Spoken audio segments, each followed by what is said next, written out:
I am going to give you 20 fixes today. Every one of them is safe for a homeowner. Everyone comes with the dollar figure attached. And at the end, I'm going to add up what these 20 things put back in your pocket in a single year. The number is going to make you a little angry, not at me, at how simple most of it is. Here is one for free before we even start. That $5 rubber flap in the bottom of your toilet tank can quietly send 200 gallons a day down the drain without making a sound. Nobody ever adds that up for you.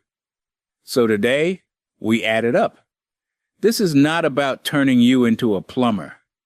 It is about knowing which 20 small things you can handle yourself and knowing exactly what each one costs when you hand it to someone else. Old houses reward that kind of knowing. Let's start where the money hides first. Number 1, the silent toilet leak. That flapper I mentioned. The rubber seal at the bottom of the tank gets stiff and warped with age and stops sealing. Water creeps from the tank into the bowl and straight down the drain. No sound, no puddle. A bad one wastes over 200 gallons a day. Here is how you catch it. Drop a little food coloring or a dye tablet in the tank. Wait 15 minutes. Do not flush. If color shows up in the bowl, your flapper is leaking. The fix is a new flapper. $2 to $10. 10 minutes. Bring the old one to the store so you get the right size. That's a couple $100 a year in water for a $5 part. On to the tally it goes. Number 2, the running toilet. This is the one you can hear. That hiss and refill that never quits. Usually it is the fill valve, the tall tower on the left side of the tank that lets water in. When it wears out, it never shuts off clean. A new fill valve runs $10 to $15 and installs in about 15 minutes with the water shut off. A plumber will charge you $60 to $150 for the same 15 minutes. So that's another $100 you just kept. Number 3, weak, sad flow at the faucet. Before you decide the whole faucet is dying and you need a plumber and a new fixture, unscrew the aerator. That is the little screen tip on the end of the spout, and it twists off by hand or with a rag and light pliers. In an old house on hard water, mineral scale builds up on that screen like plaque in an artery, closing it down a little more every month until barely a trickle gets through. Drop the screen in a cup of white vinegar overnight to dissolve the scale, give it a rinse, screw it back on, full flow, back like the day it was installed, $0, 0 parts. And if a plumber ever charges you to do exactly that, now you know. Number 4, the shower head doing the exact same thing, spraying sideways and dribbling because half its little holes are crusted shut with the same mineral scale. Same buildup, same fix, and you do not even have to take it off the wall. Fill a sandwich bag with plain white vinegar. Pull it up over the shower head so all the holes are sitting in the vinegar. Tie it on with a rubber band and leave it overnight. In the morning, pull the bag off and run it hot to blow the loosened scale out. A $40 or $50 shower head you were about to throw in a cart comes back to life for the price of a bag and some vinegar. That is the whole trick. Number 5, the garbage disposal that just hums. That hum means the motor has power, but the grinding plate is jammed. Do not reach in there. Look on the bottom of the unit for a small hex socket. Use the little Allen key that came with it, or any hex key that fits, and turn it back and forth to free the plate. Then hit the red reset button on the bottom. 9 times out of 10, it spins right back to life. Free. A service call for that same jam is $150. To watch a man turn a key, you already own. Number 6, the slow drain. Here is where I get loud. Do not pour caustic drain cleaner down there. That stuff eats the clog, and it eats your old pipes and the trap right along with it. And if it does not clear, now a plumber is fishing his hand through lye. Use an enzyme drain treatment instead. Those are the ones with the living cultures that digest grease and gunk overnight. Follow it with hot tap water, not boiling. Boiling water can crack old porcelain and soften plastic. Enzyme plus hot water clears a slow drain for a few dollars and keeps clearing it. A drain service call is $200 and up onto the pile. Number 7, the stink and the slow drain that vinegar did not touch. Look under the sink for the U-shaped bend of pipe. That is the P-trap. It holds a little water to block sewer gas, and it catches everything heavy that goes down, hair, grit, a wedding ring if you're unlucky. Put a bucket under it, unscrew the 2 slip nuts by hand, dump it out, wipe it clean, screw it back. 20 minutes. Free. That is a $150 visit you just did in your slippers. Number 8, banging pipes. You shut a faucet and the walls knock like somebody's in there with a hammer.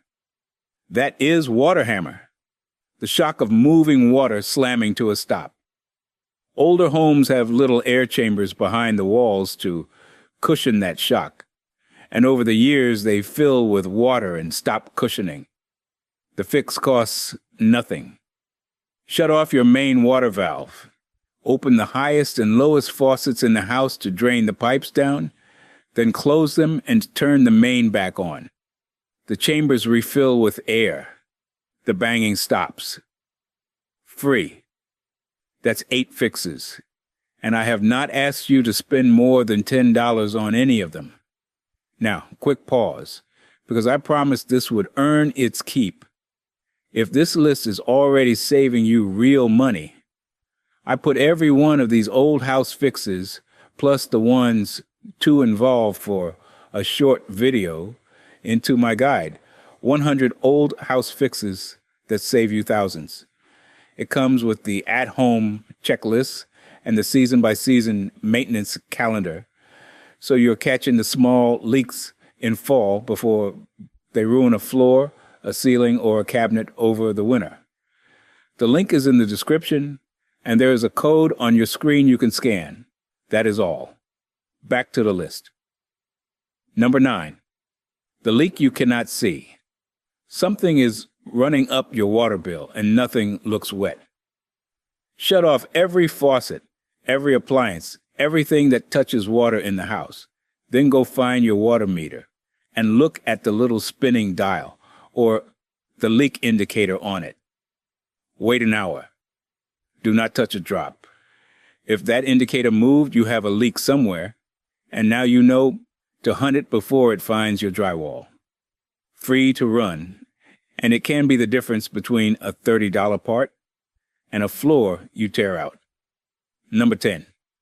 Speaking of that floor, the base of the toilet is sealed to the drain by a wax ring, a soft ring of wax under the toilet that most people never think about once in their lives. When a toilet rocks, that seal breaks, and every flush pushes a little water into the floor. You do not see it.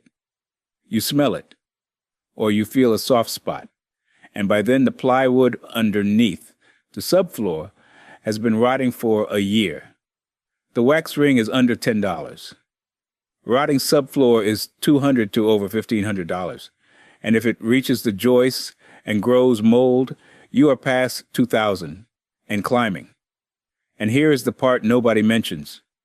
Your insurance calls that a slow, gradual leak, and it usually will not cover it. A $10 part against a floor you pay for yourself. That one goes on to the tally in big letters. Number 11. The dripping faucet you think means a new faucet. Almost never. Inside most faucets is a cartridge, a little replaceable core that controls the water. And that is the part that wears out, not the whole fixture. A cartridge is $15 to $50. A new faucet is $100 to $400, plus install. Take the old cartridge to the store, match it, drop the new one in. You just saved yourself a few $100s to fix a drip. Here is a detail most folks miss, though. If you are burning through cartridges and washers fast, that is not bad luck. That is high water pressure chewing through your seals, and we get to that one shortly. Number 12. This one costs about 30 cents, and it saves callbacks. Any threaded pipe joint you screw together, a supply line, a valve, a fitting. Wrap the threads first with PTFE tape. That is a thin white plumber's tape, also called Teflon tape, and it is a couple of dollars for a roll that lasts you years. Here's the part people get wrong. Wrap it 3 times around, clockwise, in the same direction the fitting screws on, so that tightening the joint pulls the tape snug instead of unraveling it.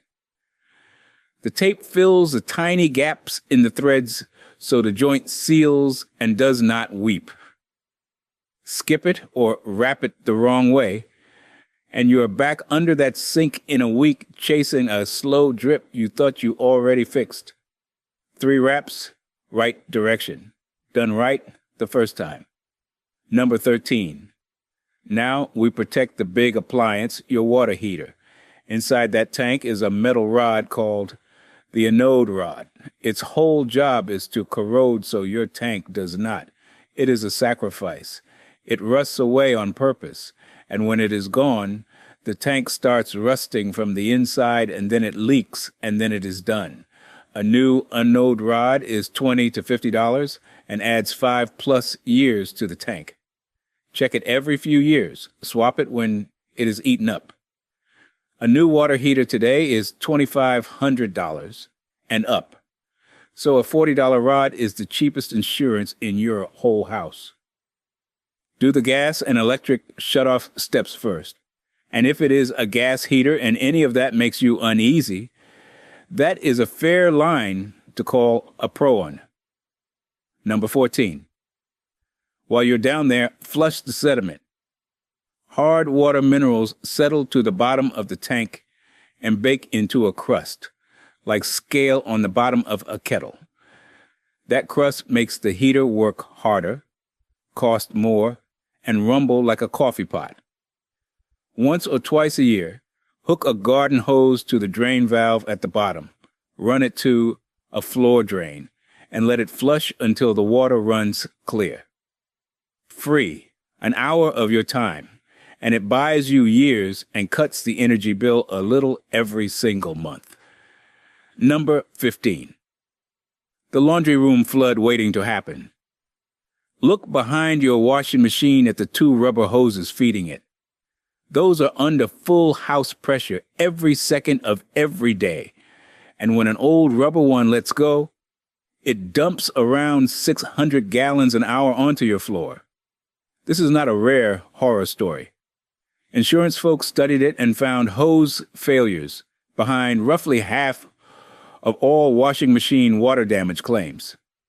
Swap those rubber hoses for braided steel ones, $10 to $20 a pair. They're not magic, so still replace them every 5 years or so and glance at them now and then. But they are a world tougher than old rubber. $10 against a flooded floor is not a hard call. Number 16. The pressure I promised you. Buy a water pressure gauge that screws onto an outside spigot, $10 to $15 at any hardware store. Turn off the water inside, screw it on. Open the spigot. Read it. Your house wants 40 to 60 pounds per square inch. The code line is 80. Above 80, you are slowly beating every seal, every hose, and every valve in the house to death. And the plumbing code actually requires a fix. That fix is a pressure-reducing valve on your main line. A bell-shaped brass fitting that steps the street pressure down to something your old pipes can live with. That is worth a plumber if you do not have one. But the $10 gauge that tells you whether you need it, that is on you, and it is cheap. Number 17. Turn your water heater down. A lot of them come set way too high from the factory or from whoever installed it last. Sitting up at 140 or higher, 120 degrees is the sweet spot, and it is not me guessing. It is the standard recommendation. It is plenty hot for a shower, a dish, a load of laundry, everything you actually do. Running it cooler slows that scale buildup we just talked about, because heat is what bakes the minerals onto the tank. It trims a little off the energy bill every single month, because you are not paying to keep water screaming hot that nobody needs. And it keeps a kid or an older parent from getting scalded at the tap. One dial on the front of the heater. Free. Money back every month. Nobody sells you that fix because there is no money in a dial. Number 18. Grab a cheap tube of silicone caulk and reseal the wet spots. Look hard at the line where your tub or shower meets the wall and the floor, and the seam around the base of your sink and countertop. That bead of caulk is the only thing keeping splash water on the surface instead of behind it. When it cracks, shrinks, and pulls away, and it always does with age, water wicks in through that gap, soaks into the subfloor and the back of the cabinet, and rots wood you never see until it is soft and black. A tube of silicone is a few dollars. The cabinet and the floor it quietly protects are hundreds. Scrape out the old cracked bead, wipe it clean and dry, lay one smooth new line, and let it cure, done in an afternoon, and it buys you years. Number 19. Beat the winter. Before the first freeze, walk outside and disconnect every garden hose from the house. Leave one connected and the water trapped in that outdoor faucet can freeze, expand, and split the pipe inside your wall. And you find out in spring when it thaws and pours into the house. While you are at it, slide foam pipe sleeves over any exposed pipe in an unheated crawl space or garage. A few dollars of foam. A burst pipe is thousands in a very bad day. Cheap insurance against a hard freeze. Number 20. And this is the one I want you to remember most. Once or twice a year, find your main shutoff valve and the little shutoff valves under your sinks and toilets and turn each one fully off and back on. Just exercise them. Because a valve that sits untouched for 15 years seizes solid, and the day a pipe bursts and water is coming up over your ankles is the worst possible day to learn that the valve you need will not budge. A working shutoff is the difference between a $50 afternoon and a $50,000 flood. Turning it takes 10 seconds. Do it while you are thinking about it. So let's settle up, like I promised. Add it honestly. The wasted water on the toilet and the faucets. A couple hundred a year. The service calls you handled yourself on the disposal, the drains, the trap, the fill valve. Easily 500 or 600 more. The cartridge instead of the faucet? A couple hundred. The anode rod and the flush keeping a $2,500 heater alive? Call that $300 or $400 a year of tank you bought back. In a typical older home, in a single year, you are somewhere between $2,000 and $3,000. Give or take. And that is before you count the one flood you quietly dodged behind the washer, or the one rotted floor you caught at the wax ring. Those do not land every year. But when one does, it is not hundreds. It is 5 figures. That is a number I told you would make you a little angry. Not because it is complicated, because it never was. None of this is about becoming a plumber. It is about knowing what to check, what to fix, and what to leave alone. Gas lines and gas water heaters, sewage, anything structural. That is where you call a pro, and I mean it. Everything else on this list, that is yours. If you want all of it written down, every fix on this list, and the ones too big for a video, it is in my guide, 100 Old House Fixes That Save You Thousands. It is the same book that keeps folks from paying for service calls they never needed and helps them ask a contractor the sharp questions on the day they do have to call one. The link is in the description with the code on your screen. And if you want more old house fixes that keep money in your pocket instead of handing it over, subscribe to Roger the Pipe Guy. That is what this channel does, week in and week out. I'll see you on the next one.